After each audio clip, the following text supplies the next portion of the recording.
Welcome back to Lenz Comic Corner Classic, Lesson Non-Classic. This episode number 20, 28, 21, and Doubleshot 27, 15. Got two Batman series for you. One, basically review a lot of issues for this one. Okay, first I'm starting with Batman Legends Dark Knight issues 168 to 181 and 185 to 191. And I'm also doing the last 12 issues of Superman Batman. The first issue is called Urban Legend. It deals with Batman being an urban legend, and it's written by William with Tom Fowler in the artwork. Really good stuff here. The problem I had with the later stuff, the later half of the series of Legend, it doesn't feel like it takes place during the 5 years, like basically expanded upon modern day content. Yeah. I mean, the whole thing is like, oh yeah, he's an urban legend, and of course people don't buy the fact he is one. That's kind of what the issue is. It's a standalone issue. One of the very rare standalone issues we have for the entire Legends arc. And then we have an actual multi-parter. From issues 169 to 171, we have Irresistible, written by Tom Payer and Tony Harris in the art. I love Tony Harris' work, especially since, well, his artwork on Starman. Yep. I'm also put Irresistible as basically, it seems like it's like a Clayface story.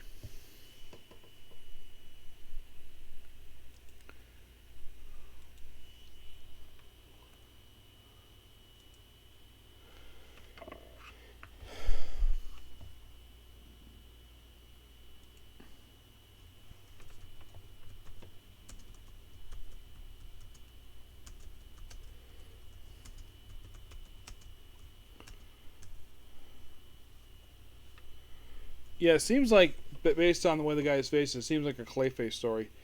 And it isn't. It's a Penguin story.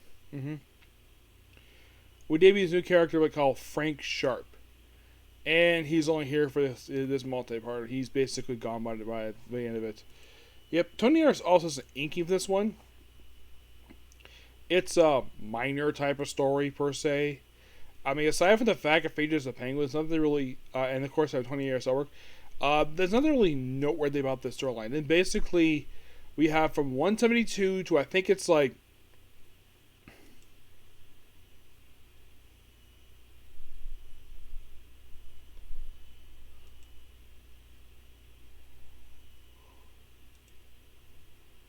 I think it was like 176, I think it was.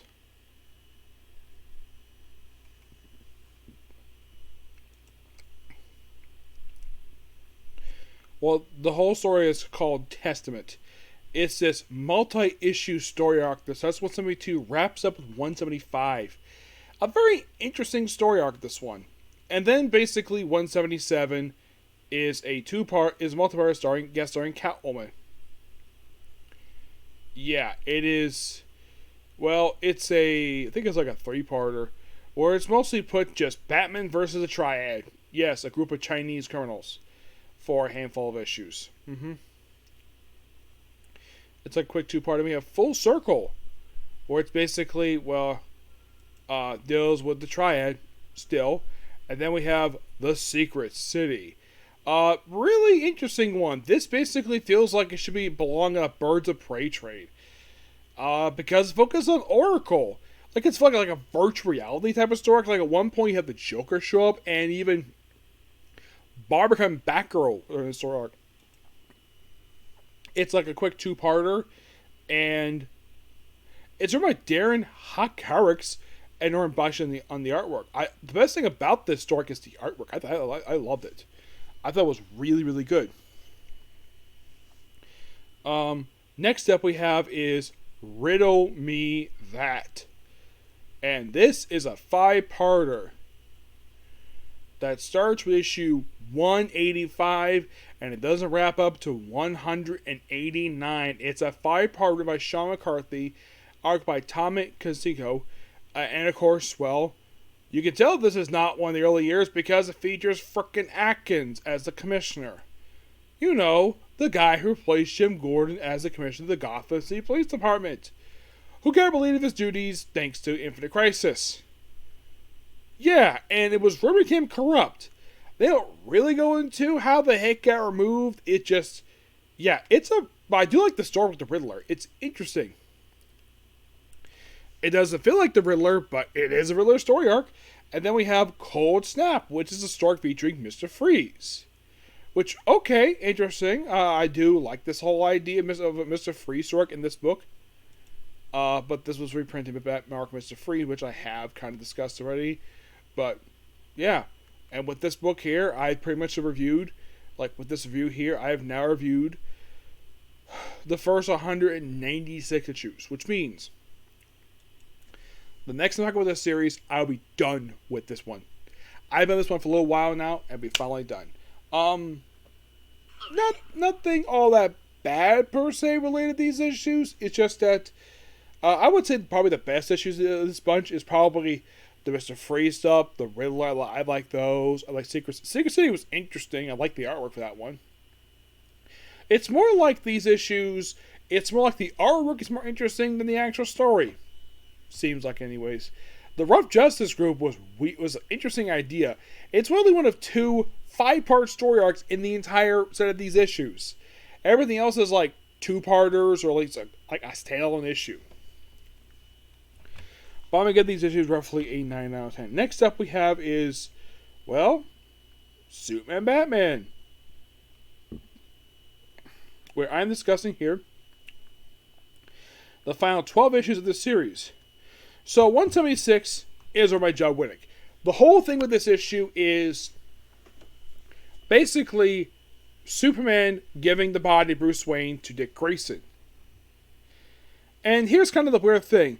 This was published long after Final Crisis. The weird thing about this book is that a lot of the time it would take too long to catch up with continuity. That's really, it had great continuity to start with this, and then it basically just took its sweet time for catching up what was going on in the main timeline. So it's a standalone issue, and this one we're going to cover, you have Dick Grayson's Batman costume. He's not in Batman costume. It is pretty much in a way, you could say this is set before the events of Battle for the Cowl. Pretty much the Batman family reacting to the death of Bruce Wayne. That's what the issue is. And I think Joe Winnick does a great job with this issue. Of course, Wonder Woman's here as well. And then a lot of this issue is set before the next Battle of the Court, the rest of the issues afterwards. And we're on the 77. Oh boy, this is a fun issue. We have Josh Williamson on the writing and Ali Garza in the artwork. It is a team-up issue of Supergirl and Robin. The Superman's cousin and Batman's biological son, which it's revealed at the end of this issue that Damian has got a crush on Supergirl. And of course, Dick's like, I'm going to tell Alfred about this. And Damian's like, oh, shut up, you. But a fun issue. It's a Halloween issue, but this is a pure fun thing. I love Josh Williamson's writing here. This is early Josh Williamson. I think it came out like 2011, I think it was. And then we have a really weird issue here where we have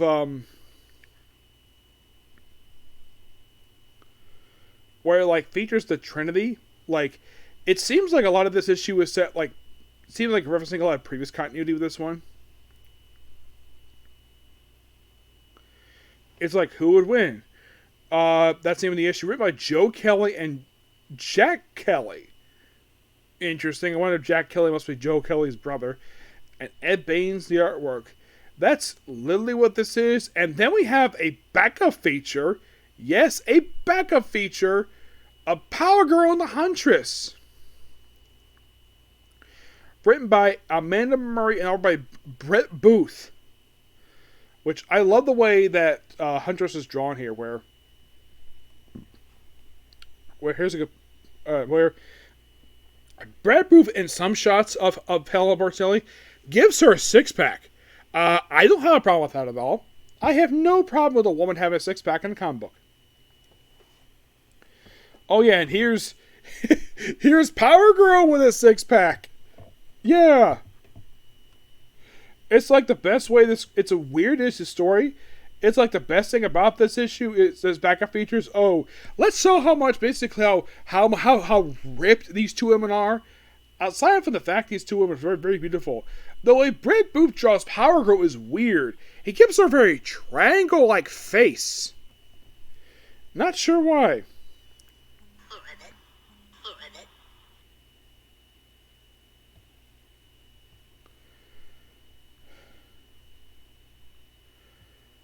Moving issue number 79, where it's Return of DC 1,000,000. Yep, that's the big thing related to this issue. It's the Return of DC 1,000,000. And then we have issue number 80, where it's so basically it's like a multi-arc story.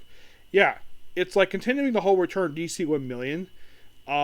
While dealing with other stuff related to Batman and Superman. It looks like Dick Grayson is Robin this issue. It's mostly like a flashback. The arc looks like I see like a little bit of Neil Adams' artwork here. Now you're probably thinking, did Neil Adams do this issue? No. It's someone named Jesus Murno. Yes, that's the artwork of this one. Moving to 81 here, where it's called Swordsman Kings, written by Colin Bunn. And I think this is the story that kind of pretty much ended the series. It's like, oh yeah, well, let's have Batman and Superman give out Blue Devil a bunch of supernatural stuff. I'm like, okay, interesting. And it's a 3-part. It gets wrapped up with issue number 84. And then pretty much the last 3 issues, which are written by... It's called The Secret. Yes. And the writer of this is Joshua Hale Felkoff. Usually the number book comes to mind when I think of this writer is I, Vampire. It's a 3-parter that ends the series. It's a really good 3-parter, good mystery here. It's like all about the big secret thing.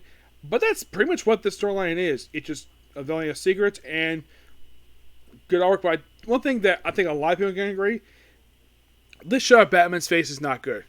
Why? Because we actually see his eyes to the actual mask. A lot of the time, usually his eyes are whited out.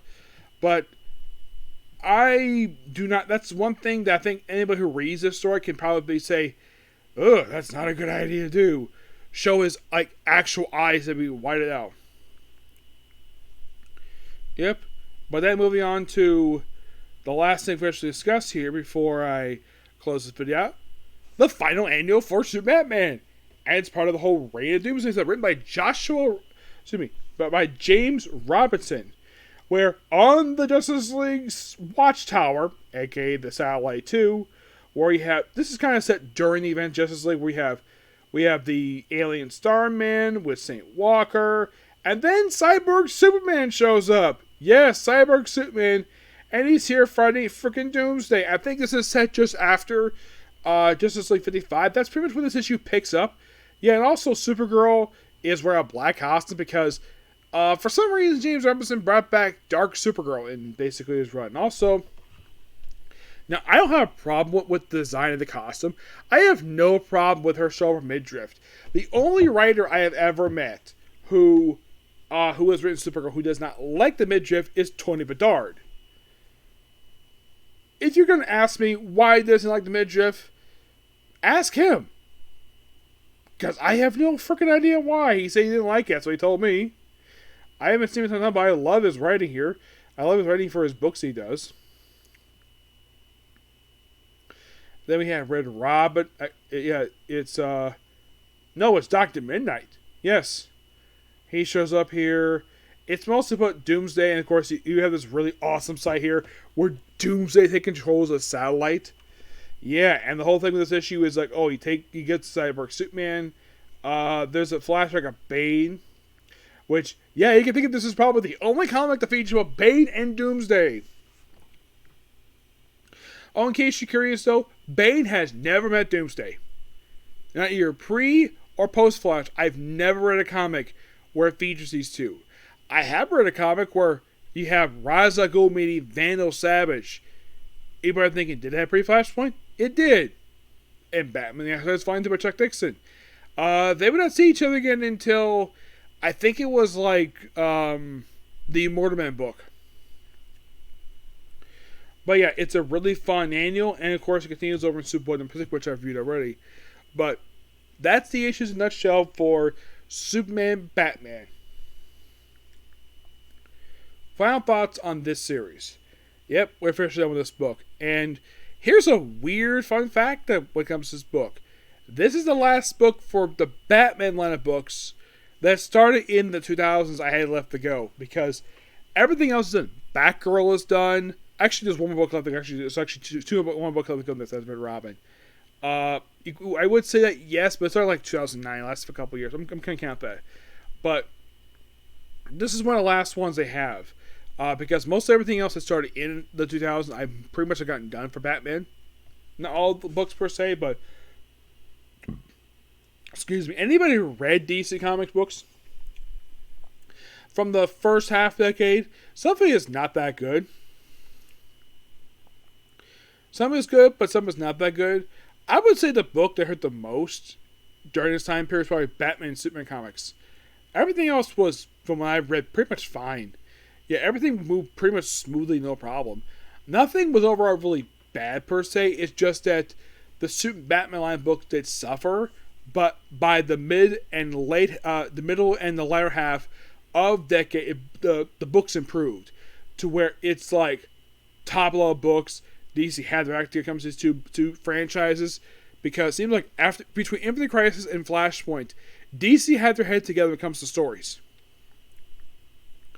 And for this book, like, under Jeff Loeb and McGinnis, it was fantastic. Not a bad issue. It became up and down as time going on, but these last 12 issues were really, really good. I enjoyed them. I would say the best thing about these issues is probably the frickin' ending, which is awesome. Yep. I plus also enjoyed some of the early issues in here. I would say for these last 12, nothing was really bad per se in here. Not really. But not much else to say about these issues, aside from the fact they're really good. I'm going to give these issues a 10 out of 10. So, yeah, that's the Instant Batman. So the only 2000 series left to go for Batman franchise is Red Robin. Yum. Yes, I made it Red Robin. Those of you probably going to be asking me, Nick, did you watch AEW's Blood and Guts last night? I did. I actually kind of enjoyed it. It was actually shorter than last year, surprisingly. Last year's went on for almost an hour. Yes, that's how long last year's was. I wouldn't say, like, the biggest I got at least to get approved for. There wasn't much just, like, insane weapon spots as it was the last couple of them. Yep. But not much to say about this one. These issues are really good. So, that's a particular view. Please be sure to like, comment, subscribe, turn notifications, and do this like button. I'm going to go ahead and I'm probably going to go ahead and maybe save the next couple of episodes for tomorrow.